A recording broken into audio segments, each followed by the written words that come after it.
မန္တလေးမြို့နယ်မနီးမဝေးမှာရှိပြီးတော့ဈေးတက်တက်တာတာနဲ့အပန်းဖြေလို့ရမယ်ဓပုံလလလေးရိုက်လို့ရမယ်နေရာလေးတစ်ခုခေါ်သွားပါမယ် Hello ဓပုံအားလုံးမင်္ဂလာပါ fresh ကနေပြီးတော့ပြန်လည်ကြိုဆိုလိုက်ပါတယ်ဒီကနေ့တော့ရေကစားကမ်းခြေနဲ့အပန်းဖြေလို့ရမယ်နေရာလေးတစ်ခုကိုအလဲသွားမှာဖြစ်ပါတယ်အဲ့ဒီနေရာလေးကမန်းလေးနဲ့အရန်လည်းမဝေးဘူးမိသားစုတငယ်ချင်းတွေနဲ့ပျော်ပျော်ပါပါအပန်းဖြေလို့ရမယ်နေရာကောင်းလေးတစ်ခုပါ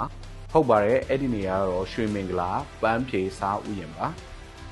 သူကလည်းမန္တလေးပြင်ဦးလွင်လမ်းမကြီးအုံချောခရိုင်ချင်းဆက်လမ်းမကြီးပဲရွှေဆိုင်ရန်ကောက်ကွင်းအနီးဒုထဝရီမြစ်တောင်ဘက်ခြမ်းမန္တလေးမြို့အနီးမှာပါဒီရွှေမင်္ဂလာတဲ့ကိုဝင်ဖို့အတွက်လူကြီးဆိုလို့ရှိရင်9000ကလေးဆိုလို့ရှိရင်3000ပေးရပါတယ်အထဲမှာကကလေးကစားကွင်းအသေးတွေလည်းရှိပါတယ်ပြီးတော့ဒီလိုမျိုးပပူးရုပ်ထုကြီးတွေနဲ့ဓာတ်ပုံရိုက်ဖို့လက်လလေးနေရာတွေအများကြီးရှိပါတယ်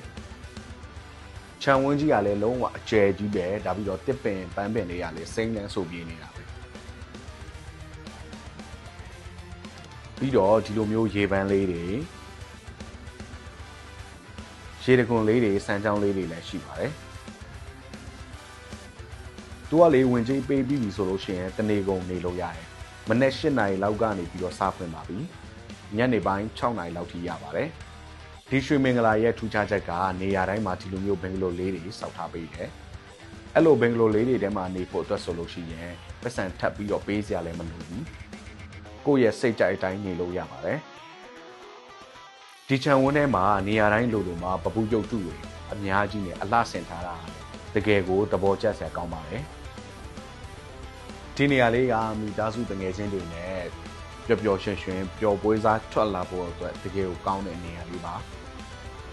အိမ်ကနေပြီးတော့ထမင်းကြိုက်တဲ့အပြင်စားစားတွေယူလာလို့ရတယ်ဘာမှထပ်ပေးစရာမလိုပါဘူး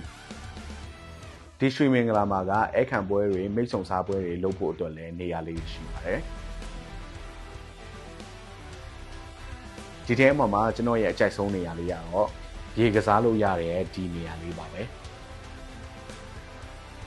ဒီဒုထဝရီမြစ်ထဲကိုဆင်းဖို့ဆိုလို့ရှိရင်လည်းလေကားလေးတွေလည်းတေးချလေးလုပ်ပေးထားတယ်။တွားရလာရတာအဆင်ပြေတယ်။ကျွန်တော်ကတော့ဒီနေ့ရေကစားခဲ့ပါသေးတယ်။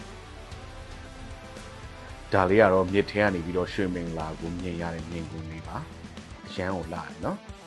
။ကျွန်တော်ကတော့ရောက်တဲ့အချိန်မှာရေကျချိန်နဲ့ကြုံခဲ့ရပါတယ်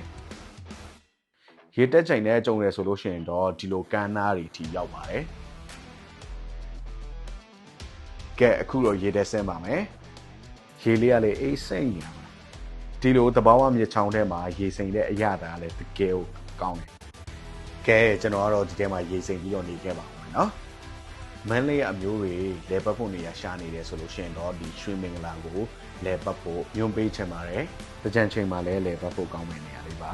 ဗီဒီယိုကိုအဆုံးထိကြည့်ပြီးလို့အထူးပဲကျေးဇူးတင်ပါတယ်နောက် vlog တွေမှာပြန်ဆောင်ကြမယ်တော့ bye bye